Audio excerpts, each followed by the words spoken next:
estou aqui no estúdio com o otorrino-otorângelo Pannerari, que vai continuar tirando as dúvidas do pessoal aí de casa. Nós pedimos para ele voltar, porque tinha um monte de perguntas. Tudo bem, Ângelo? Tudo bem, Rosa. Sempre vai embora aquele gostinho, né? O pessoal, tem que fazer mais perguntas. Vamos aí para responder as perguntas. Então, vamos lá. Ó. O João Leite, meu maquiador, ele viu que você ia estar no programa, falou assim, para perguntar para você, ele tem muita dor de garganta, muita. Se isso é comum ter essa dor de garganta, tanto isso também pode afetar em perda de audição. Bem, primeiro, uma dor de garganta, ela tem várias causas.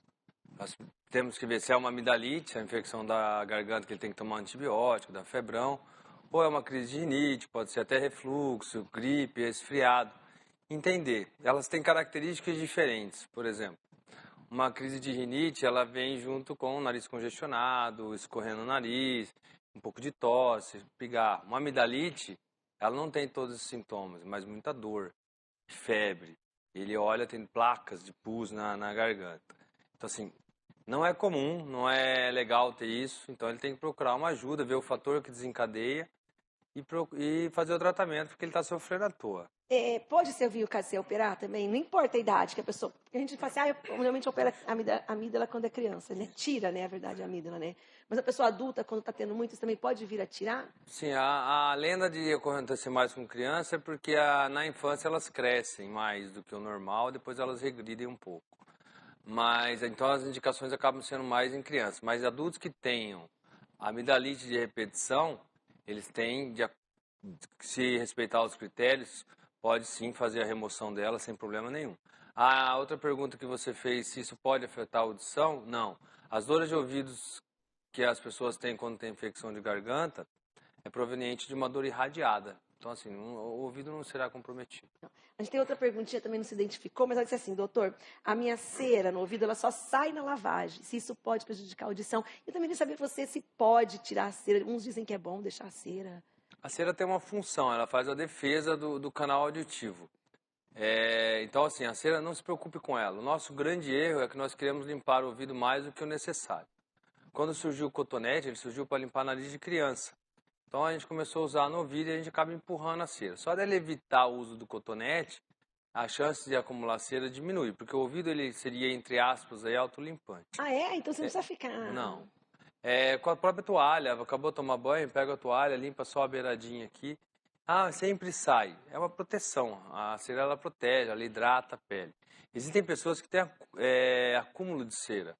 E aí, o ideal é, quando isso incomodar, ela procurar um otorrino e fazer a remoção dessa cera. Mas essa remoção incomoda por estética ou ela pode incomodar em alguma função? Incomoda porque ela vai saber quando acumulou, quando ela sentiu uma perda de audição. Ela vai sentir que ela perdeu a audição. Parece que meu ouvido está... estou ouvindo menos esse ouvido. Daí ela vai tentar limpar e não vai melhorar.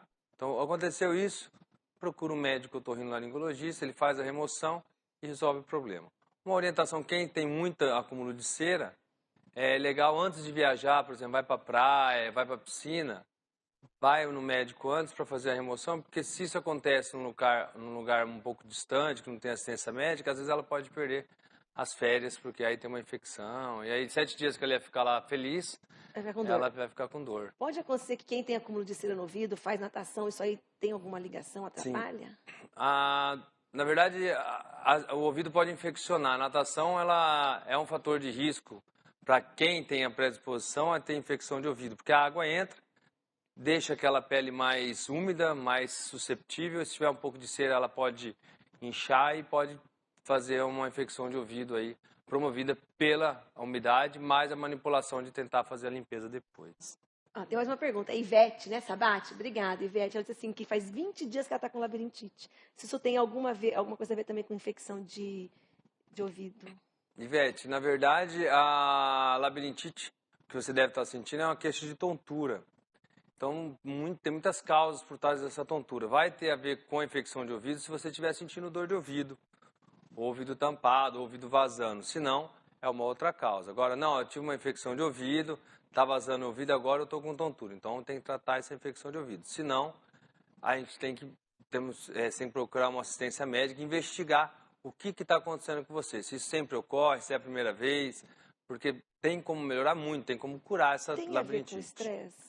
Uma das causas de tontura, que é a labirintite, o termo popular, é o estresse. Nem sempre, mas em pessoas que acabam ficando estressadas, Dá aquelas tonturas. elas Né? acabam dormindo mal, acabam comendo mal, acabam gastando uma energia exacerbada e o corpo pede um tempo para ela e aí pode vir como sintoma aí a tontura. Outra pergunta também, que é da Simone, a gente não respondeu aquele dia, tá, Simone? Nós vamos responder agora. Ela disse que o filho dela tem 5 meses e o pediatra falou que ele está com rinite. Mas toda noite ele está assim, tossindo com o nariz entupido e ela está lavando com soro. O que ela pode fazer? Mas quanto tempo 5 meses. que ele está com isso no nariz? Não, ele tem 5 meses. Ah, tá. Pequenininho, novinho, já tem isso. Isso, existem vários tipos de rinite. Se ele está com 5 meses, escorrendo, ela tem que ficar atenta a algumas situações. Por exemplo, onde ele está dormindo? Será que não tem muita pelúcia? A cortina, carpê, isso pode estar irritando o narizinho dele.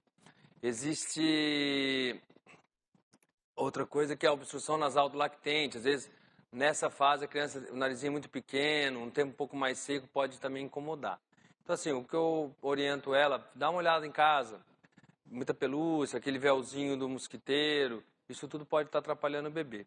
Tenta lavar com um pouquinho de soro fisiológico, se não melhorar o narizinho umas 2, 3 vezes por dia, procurar uma assistência médica, porque não é normal uma criança ter nariz escorrendo, obstruído.